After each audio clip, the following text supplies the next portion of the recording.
Hello मेरे प्यारे viewers, कैसे हैं आप सभी लोग। आशा करती हूँ आप सभी लोग अच्छे होंगे। कहानी के लिए मेरे चैनल को सब्सक्राइब कीजिए, कहानी को लाइक और शेयर ज़रूर कीजिएगा और कहानी कैसी लगी प्लीज़ कमेंट बॉक्स में ज़रूर बताइएगा। कहानी को लेकर कोई भी राय सुझाव वो भी कमेंट बॉक्स में ज़रूर दीजिएगा।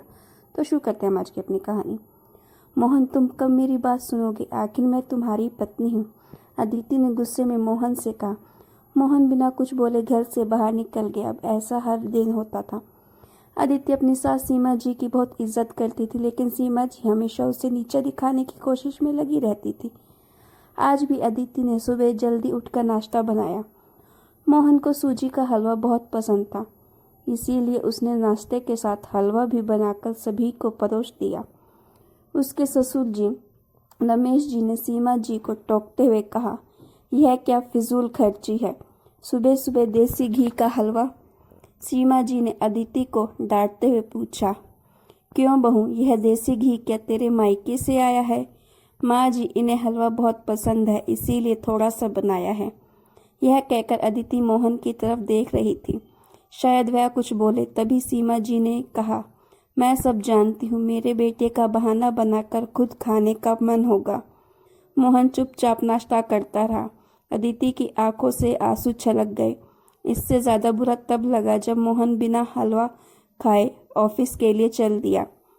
अदिति घर का काम निपटाने में लग गई। इधर सीमा जी बाहर ड्राइंग में बैठकर बड़बड़ाती रही। काम करके अदिति अपने कमरे में जाकर रोने लगी। कितने नाजों से पाला था उसे उसके पापा ने। उसे आज भी याद है, एक बार उसने गाजर का हलवा बनाने के लिए कहा था, लेकिन माँ ने सूजी का हलवा बना दिया। पापा को जब यह पता लगा तो वह तुरंत बाजार गए। वहाँ से ढेर सारा गाजर का हलवा लाए थे और उस दिन बिना कहे 2-3 दिन में गाजर का हलवा बनने लगा। आज उसे सूजी के हलवे के लिए कितनी बातें सुनाई जा रही हैं। उसे गुस्सा सास ससुर पर नहीं, मोहन पर था, जो कि कुछ नहीं बोल पाया। शाम को जब उसने मोहन से शिकायत की तो वह बस इतना ही बोला, इस घर में केवल माँ की पसंद का खाना बनता है, आगे से मेरी पसंद का कुछ मत बनाना।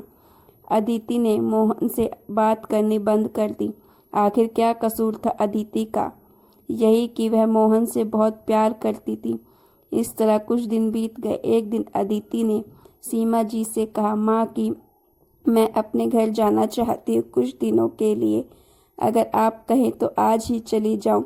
कई दिन पहले माँ का फ़ोन आया था, कह रही थी पापा की तबीयत ठीक नहीं है। सीमा जी कहती हैं वहाँ जब भी जाती है 1 सप्ताह तक वापस नहीं आती। घर का काम कौन करेगा? तेरे ससुर और मेरे बेटा शाम को थक कर घर आएंगे, यहाँ उन्हें खाना भी नसीब नहीं होगा। मुझसे तो चक्कर आ रहे हैं, मैं खाना नहीं बना सकती। जाना है तो एक दिन के लिए चली जा। अदिति मन मार कर एक दिन के लिए पहुंच जाती है। वहां पहुंचकर उसे और भी आश्चर्य होता है। भाभी, मम्मी पापा कहाँ गए? अदिति ने घबराकर पूछा। उन दोनों का घर में मन कहाँ लगता है, तीर्थ पर गए हैं, ना जाने कब आएंगे। वैसे तुम कितने दिनों के लिए आई हो? क्योंकि मुझे भी अपने पीहर जाना है। नीतू भाभी का यह व्यवहार देखकर अदिति चौंक गई। क्या यह वही भाभी है जो उनसे बहुत स्नेह जताती थी? अदिति सोफे पर बैठी सोच रही थी। अच्छा, वह जो भैया अपने मकान के पेपर साइन करा लिए थे, मैंने अपना हिस्सा छोड़ दिया था, शायद इसी के लिए मेरे से प्यार जताया जा रहा था। अदिति उठकर खड़ी हो गई। भाभी, मुझे काम याद आ गया, मैं फिर आऊंगी, कहकर वह तेजी से घर से बाहर निकल गई। पीछे से गेट बंद होने की आवाज़ से वह समझ गई कि उसके जाने से भाभी को कोई खास फर्क नहीं पड़ा।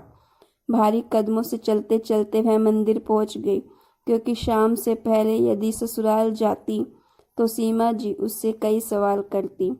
मंदिर में जाकर उसने भगवान के लिए दर्शन किए, बस ना कुछ मांगा ना कुछ बोला। भगवान के चरणों में शीश नवाकर वह बाहर आकर बैठ गई। तभी सामने के पेड़ के नीचे अपने माता पिता बैठे दिखाई दिए उसे। अदिति भागकर उनके पास पहुंची। अदिति को देखकर उसकी माँ रोने लगी। बेटी, तू यहाँ कैसे? पापा ने पूछा। वह बोले, यह बताइए आप यहाँ कैसे? आप तो तीर्थ यात्रा पर गए थे। अदिति के सब्र का बांध टूट गया। उसकी आंखों से आंसू बह रहे थे। बेटी, तेरी भाभी ने तुझसे झूठ बोला है।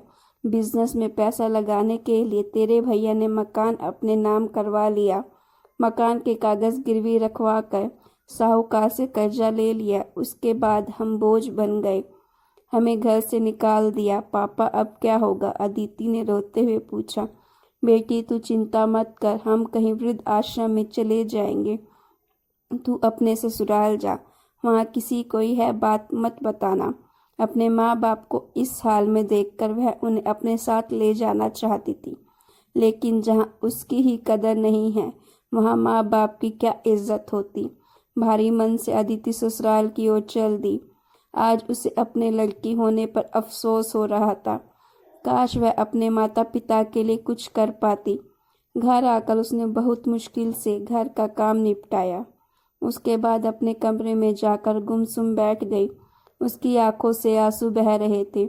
मोहन अपने ऑफिस के काम में लगा हुआ था।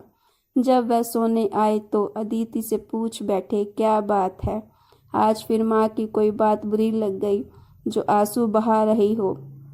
अदिति अपने आप को रोक नहीं पाई। उसने रो रो कर सारी बात मोहन को बता दी। क्या माँ पिताजी को यहाँ ले आए? वह इस उम्र में कहाँ जाएंगे? मोहन ने कोई जवाब नहीं दिया और करवट लेकर सो गए। इस बात से अदिति को बहुत गुस्सा आया। आज से मैं भी इनके माँ बाप की सेवा नहीं करूँगी। देखती हूँ कौन उनकी सेवा करेगा। रोते रोते अदिति सो गई। 2-3 दिन बीत जाने पर उसकी चिंता बढ़ती जा रही थी। एक दिन वह सब्जी लेने के बहाने उसी मंदिर में पहुंची, लेकिन उसके माता पिता वहां नहीं थे। पंडित जी से पूछा, मेरे माता पिता उस पेड़ के नीचे बैठे थे कई दिनों से, उनका कुछ पता है? तुम्हारा नाम अदिति है क्या? पंडित जी के मुंह से अपना नाम सुनकर अदिति ने पूछा, जी हाँ, लेकिन आपको कैसे पता? तुम्हारे माता पिता ने ये पता दिया है और कहा था वह अब यहाँ रहते हैं। अदिति ने पता देखा, वह यहाँ से कुछ दूर का था। अदिति ने मंदिर से बाहर निकलकर ऑटो रिक्शा किया और उस पते पर पहुंच गई। दरवाज़ा खटखटाया तो एक लड़की निकल कर आई। यहाँ का पता मुझे पंडित जी ने दिया है, अदिति बोली। आप अदिति दीदी हो? अंदर आ जाओ। अदिति को कुछ समझ नहीं आया। वह अंदर आई तो देखा उसके माता पिता सोफे पर बैठे थे। अदिति उन्हें देखकर रोने लगी। बेटी, अब क्यों रो रही है? तेरे कारण हमें यह मकान मिल गया। अदिति आश्चर्य से उनका चेहरा देखने लगी। लेकिन माँ, आप यहाँ कैसे? और यह लड़की कौन है? तब उसकी माँ ने कहा, बेटी तुझे याद है तेरी शादी के बाद तेरी सास ने 20 लाख की डिमांड की थी। दामाद जी का बिजनेस खोलना था, इसीलिए तेरे पिता ने उनकी डिमांड पूरी कर दी थी, जिससे तू सुखी रहे। जब तू हमसे मिलकर गई उसके अगले दिन दामाद जी आए। उन्होंने तेरे पापा के पैसे लौटा दिए, क्योंकि उन्होंने कोई बिजनेस शुरू नहीं किया था। तेरे पापा ने मना भी किया, लेकिन वह नहीं माने। उसके बाद उन्होंने प्रॉपर्टी डीलर से मिलकर 2 दिन में यह मकान खरीद दिया और 2 लाख रुपए बच गए। इससे उन्होंने यह लड़की नौकरी पर रखवा दी जो हमारी केयर करेगी। लेकिन माँ, उन्होंने मुझे तो कुछ नहीं बताया। अदिति की आंखों से आंसू बह रहे थे। वह रोते हुए वहां से अपने घर आ गई।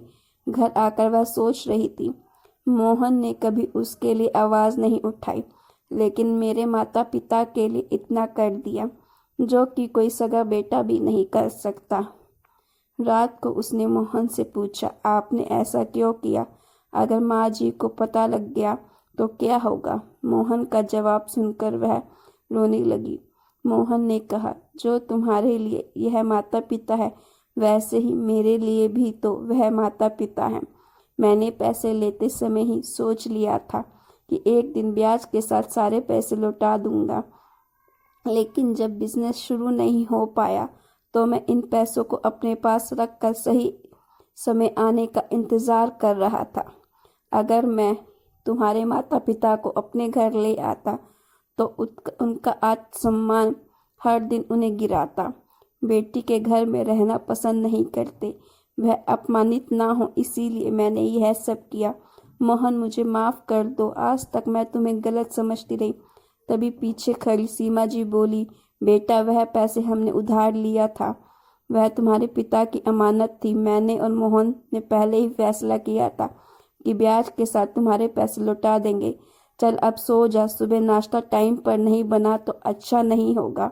उनकी बातें सुनकर अदिति, मोहन और सीमा जी जोर जोर से हंसने लगे। तो गाइस, स्टोरी अच्छी लगी तो लाइक कीजिएगा और मेरे चैनल को सब्सक्राइब कीजिए।